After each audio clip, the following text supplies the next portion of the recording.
G'day, wrestling mates. Welcome once again to the Southern Joe Wrestling Show with your wrestling mate, Southern Joe. Whew. This past weekend of April 6th and 7th, 2024, as we go to air, as it's recorded, the WWF held their 40th ever Wrestlemania in what's known as the City of Brotherly Love, Philadelphia. This event now is so big but they make a whole week's worth of events surrounding it. And this culminates in the Hall of Fame induction ceremony, which is done on the Friday night after SmackDown, which is then followed by two huge WrestleMania cards.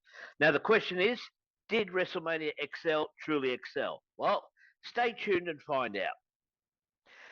Now, before anything else, I need to apologise for last week's problems. I don't know what happened during the uploading, as the episode had come together nicely during editing. It was clean.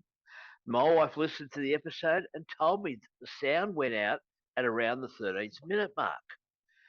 I thought it just might have been a phone. So thank you to my wife for that, and also to YouTuber Aussie Observer, who left a comment saying the same thing, that my mic cut out. Now, even though the mic hadn't cut out on my original recording, I did redo the entire edit and re-upload, and it was all right. It's a pity also because the episode was getting the best early tracking views-wise of all the episodes so far. As always, thank you to those of you that have sampled my stuff so far. Hope you've enjoyed it. Now, this episode is going to be action-packed as well, so stay tuned. Before I recap this weekend's action, there's some breaking news I've seen this week about All Elite Dynamite, which contains two interesting pieces of business. Firstly, there's a main event that some online have already dubbed as cynical, being that it's their Samoan against the Rhodes, that being Samoa Joe versus Dustin Rhodes. Now, this is a cold match with no build-up, and I think it's a layup for the anti-elite folk, all elite folk, to have a go at Tony Khan, because on the surface, this doesn't look like alternate booking. Experienced people around Tony should have whispered in his ear about this one. The other piece of business is that the security footage from the backstage at Wembley is going to be, from last night, is going to be shown on Dynamite. Now, it's been suggested by some that this incident, the incident between CM Punk and Jack Perry, is going to be shown. Now, I've got two questions regarding this. One, if this is so, why didn't they do it sooner? And two, will they show unedited footage and not doctor the footage? Now, an update. After having another look at the announcements, they don't actually mention either Punk or Perry. If Punk is over at the WWE and Perry may not come back anyway, why show their altercation now? Methinks the swerve is that the footage will be of something else, and as some have suggested, as a way to further the story for the Bucks' upcoming pay-per-view match with FTR. I've seen various online theories about what's going to happen, and it may seem like a desperate ploy to get a temporary boost in ratings, but All Elite do need to find a way to get more traction. This will be a sink or swim tactic to take back some market share, I believe. We'll wait and see, and my next episode will contain a short recap of this, as the next ep will be heavily featuring on location footage from Ballarat. I'm just going to stop that there a minute. I'm just going to say that this is why I'm recording this something like about 12, 14 hours. I don't know how many hours it is before Dynamite goes to air, and I want to put theories forward, because if I don't get this uploaded as soon as possible, my theories will look like, they'll look like the same sort of coincidence as CM Punk's interview saying Tony's not a boss, and then Tony releasing people at the same time, which that I believe is a coincidence. All right, back to the program. Yes, remember, folks, I've been let loose on StarCast, so thanks to Cam Vale and the team at Oceania Pro Wrestling. I'll be positive, I'll be respectful, and I'll be excited. So there's a prelude to the next episode. Before this episode takes a time out for a break, let's take a quick look at the 2024 Hall of Fame induction ceremony. While I was happy for Barry Windham and Mike Rotunda to finally get their Hall of Fame rings, I really only wanted to see Paul Heyman's speech. Really, I read briefly online that he stole the show, which I fully expected anyways. What else? So, Heyman comes out to the old ECW music. Between Roman Reigns inducting Paul and Paul making his way to the stage, and along the way hugging ECW originals Bubba Ray Dudley, RVD, and Tommy Dreamer, a raggedy box was placed on the podium. Heyman drank in all the cheers and all the chants, and he kayfabe not knowing how to respond as Paul Heyman the person. But he soon morphed into his classic Heyman persona. Paul talked about getting cancelled in WCW many times and how he responded by taking over ECW and how ECW changed the business and one of the driving forces for the Attitude Era.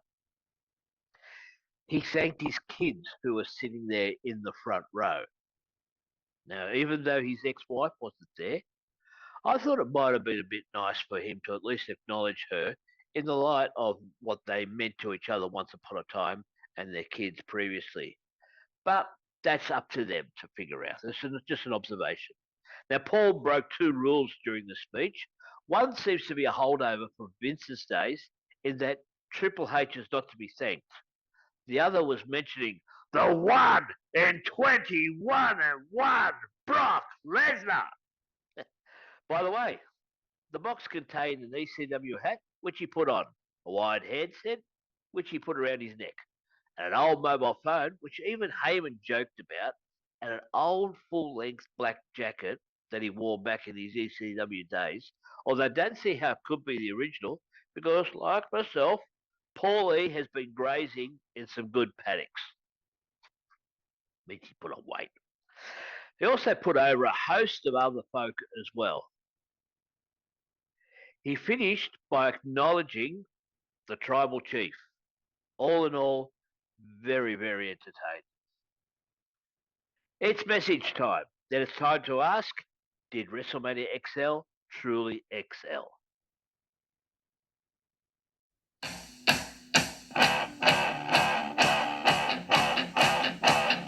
Hey West Ham mates, it's your West Ham mate Southern Joe. Please find on this channel the Southern Joe West Ham Show. This week's show features recaps on our controversial win against Wolves and our Europa League Cup quarterfinal trip to Mayo Lama to try and get a leg up in the first league. All that and more on another action-packed episode of the Southern Joe West Ham Show with your West Ham mate, Southern Joe.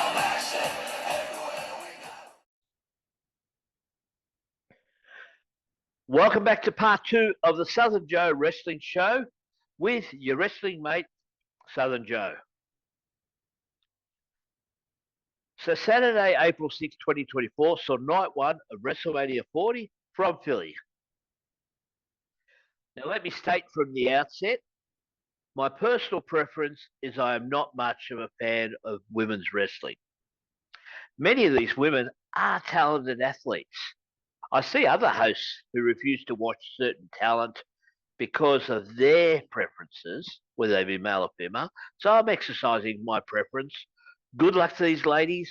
Please chase your dream. Now, saw the end of the opening bout between Rhea Ripley and Becky Lynch. Now, that's because I'm supportive from an Aussie's patriotic view. So go Rhea. And yeah, she defended her WWE Women's World Championship. and that's one she's held for a year or so. The next match was a multi-team tag match, a ladder match for the two World Tag Team titles. This was a dangerous spot fest, and it also contained some great comical work from R-Truth. So the teams were R-Truth and Miz, Dunn and Bate, Balor and Priest, New Day, Theory and Grayson Waller, and Gargano and Ciampa. A good day for the Aussies so far, as Grayson Waller, along with Austin Theory, they won the SmackDown tag titles, while R-Truth and The Miz dispatched the interfering J.D. McDonough, who was acting on behalf of his Judgment Day mates, and Truth and Miz claimed the Raw tag titles. It was a lucha war as Rey Mysterio and Andrade next went up against Santos Escobar and Dirty Dominic Mysterio. With all the entourages for both teams, it started to look like a lumberjack match, really. When Dirty Dom and Escobar looked to have their entourage interfere just a bit too much, two masked men who turned out to be Philadelphia Eagle players evened things up, and basically Ray and Andrade claimed the win. There were some good spots here, and it was a decent match. Next was what I thought was the worst match of the whole weekend. This was Jimmy Uso up against his twin brother Jay. The super kick was so overused as they went back and forward between them. The story always had potential, although I've never been a fan of brothers at war with each other, especially twin brothers.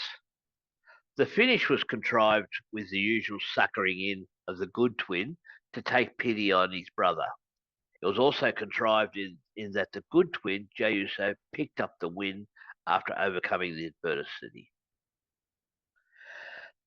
The next bout was a six-woman bout with Naomi, Bianca Belair, and the newly promoted former All Elite star Jade Cargill against Damage Control. And a first major outing at WrestleMania, no less, the biggest of them all so far.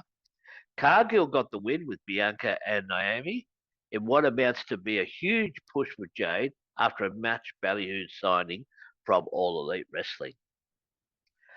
The Intercontinental title was on the line next as Gunther, a very dominant champ, went in to defend against Sami Zayn. This was my sleeper match for the whole weekend.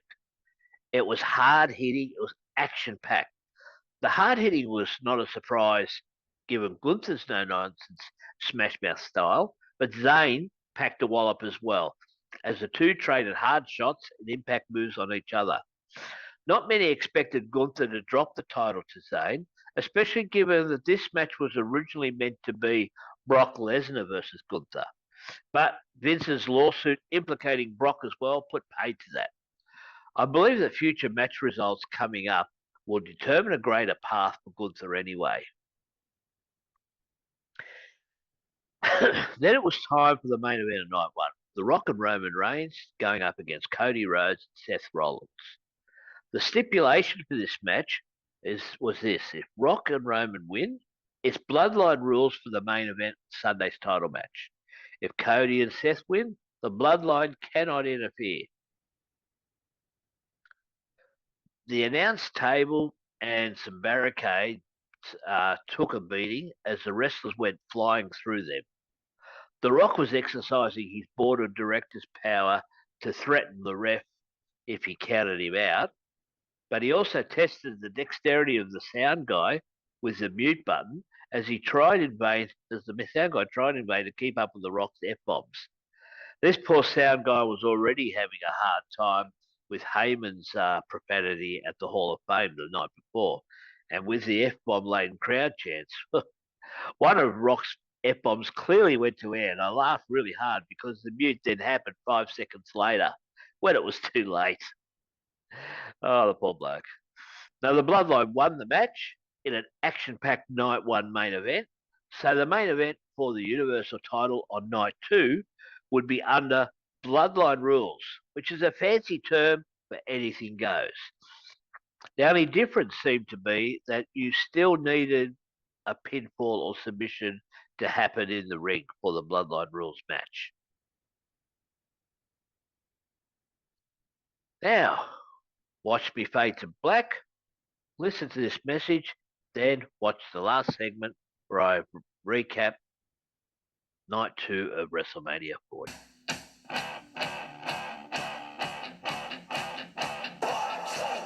G'day West Ham mates, it's your West Ham mate Southern Joe. Please find on this channel the Southern Joe West Ham Show. This week's show features recaps on our controversial win against Wolves and our Europa League Cup quarterfinal trip to Bayer Leverkusen to try and get a leg up in the first league.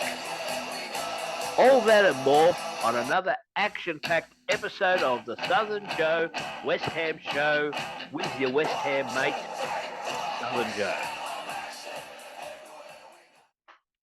Welcome back to part 3 of the Southern Joe Wrestling Show with your wrestling mate, Southern Joe. So Sunday, April 7, 2024, saw Night 2 of WrestleMania 40 from Philly. I'm going to mention here now that the shows were filled out with a ton of unnecessary fluff. Now, I get having the US anthem sung. That's a WrestleMania tradition. I get having celebrities as far as the eye can see. That's also a WrestleMania trope. But so many ads for upcoming series and everything else. For me, it partly took away from the big premiere event feel. The first match, after one of the most colourful entrances ever, to mind you, it looked like the New Orleans Mardi Gras had come to life in fluoro technicolor. Seth freaking Rollins was defending his Raw World title against Drew McIntyre, with CM Punk as the guest commentator. This was a tremendous bout. I've been a Drew fan since I saw him under his indie name Drew Galloway when he competed here in Australia a few years back in Outback Championship Wrestling. He has great size and a great look. I believe he's still highly underrated. This match showed how good the WWE can be when they put the cartoon storyboard away. Drew won the bout, but then went over to CM Punk. And Drew sat on the announce table, crossed his legs a la Punk pipe bomb to gloat about his win and how CM Punk is supposedly still on the shelf. Now, I'm going to claim a small victory here. If you remember the last episode, I alluded how CM Punk could perhaps take a bump by the time Mania rolled around. Well, I knew I was in the ballpark. Punk pantomimed a bit too much about not being medically cleared. He did the double cross on Drew by flipping his legs from under him, and then he took up his elbow brace and used it to attack Drew.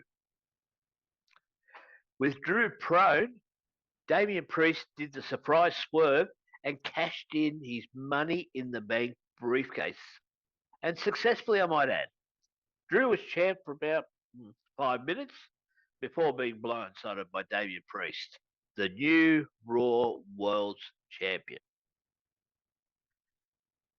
Bubba Ray Dudley made a return to WrestleMania as the guest referee for a Philly street fight.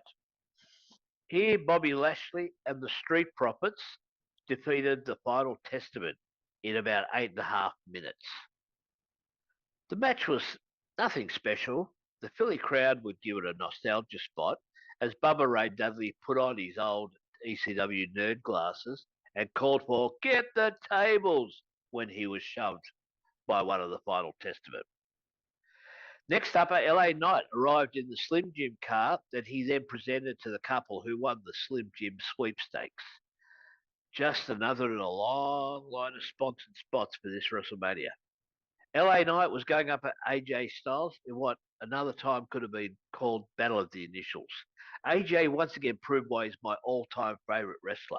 A sublime performance as always, and did a fantastic job putting over clean the newest young sensation LA Knight, who's pretty impressive as well. Now at least we got to see AJ play all the hits, the calf crusher, Pele kick, and the Styles clash. Pardon me. Another match, another shill. Logan Paul, the US champ, comes to the ring in a prime model vehicle. Now, I'm sorry, we don't have prime drink here in Australia, so I'll just leave that there. Another of my favourites, Kevin Owens, he escorts Randy Orton to the ring in a golf cart. But sorry, no sponsorship for that. This is a triple threat match for Logan's US title. Owens and Orton have had an alliance going for a while now, so they took turns wailing on Logan. When Orton and Owens both tried to pin Paul, they realised they would then have to go after each other as well as Paul, because only one of them could win. This was a very good match with high drama and good storytelling. The dreaded brass knucks came into action once again, and Paul pinned Orton to retain. It was a nice match. Bayley also retained her women's title, which was clearing the way for an epic main event. Roman Reigns was defending his Universal title that he's held for 4 years now against the man who was looking to finish his story, Cody Rhodes. This was Bloodline rules, meaning anything goes. I was very happy that run-ins didn't happen straight away. There was enough drama and near falls to make it look like that the match would actually end without run-ins. Now, that would have been a swerve, but also perhaps a letdown. More announced tables got destroyed. The so-called hydration station got a battering for the umpteenth time that night as well. Now, just as Cody was going to finish Roman off, Jimmy Uso saves Roman, but then Jay also comes in to even the odds, and Jay spears Jimmy off the stage of the ramp through a table. And then there was more near falls in the ring. After more hectic action inside and outside the ring, Solo Sikoa invades the match and thought he had saved his family. But Cody still survived. He survived a Samoan spike and a spear. Then the crowd popped massively as John Cena's music hits, and he gave an attitude adjustment to Roman in the ring and to Solo on the Spanish announce table. Cue The Rock to enter the fray. Michael Cole said it best when he said it was one of the damnedest things he'd ever seen. As The Rock made his way forth, at least the sound guy got the bleep in the right spot. As The Rock was about to whip Cody with his weight belt, the Shield music and graphics come on to a huge pop. Now, I even thought, no, they haven't somehow got Dean Ambrose, just now in All Elite as John Moxley, to make a one-off. The crowd seemed to think so as well, and the commentators seemed to tease this without saying so. But it turned out to be Seth Rollins in his old Shield gear, and took a chair shot and went down. The Rock was taunting Cody again as he was about to whip him real good. The pop went up even louder when that familiar dong of the Undertaker's bells and his music started up. Lights went out, and as The Rock was watching the entranceway for the Undertaker and he was cussing him out, when the lights came back on, Taker was snarling behind him. And then Rock was taken out by Taker's choke slam. Roman made his fatal mistake by deciding to use the chair shot on Seth, but that gave Rhodes time to intercept what was going to be Roman's finish. 3 crossloads later, and Cody got the 3 count. Massive pop again, and that was the greatest pop I'd ever heard, and this was my new number 1 match. Now, to sum up, I am glad I watched the events on replay so I could fast forward through all the dreck. The action was in the main pretty good apart from the odd match that weren't all that. But if I watched it as it unfolded, I would have had to sit through a shield fest to get to what I liked. I thought the lighting and production on night 1 was overkill. Parts of it looked like a garish video game.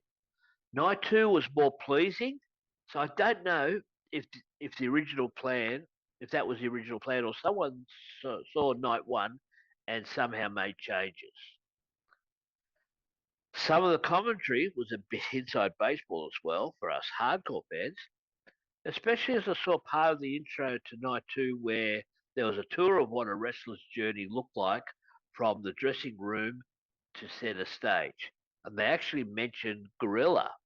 Now that's the gorilla position, which is the staging area just behind the curtain where wrestlers come out to the ring.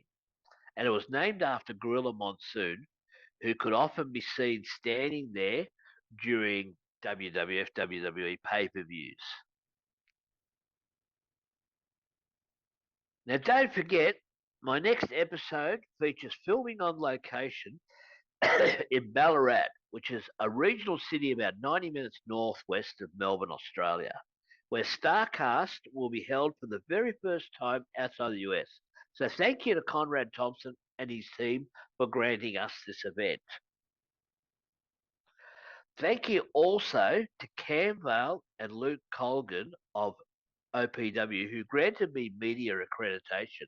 If you're still looking to get tickets for this event, check availability on OceanaProWrestling.com and look under tickets for StarCast Ballarat. Till next time, this is your wrestling mate, Southern Joe, saying hooroo.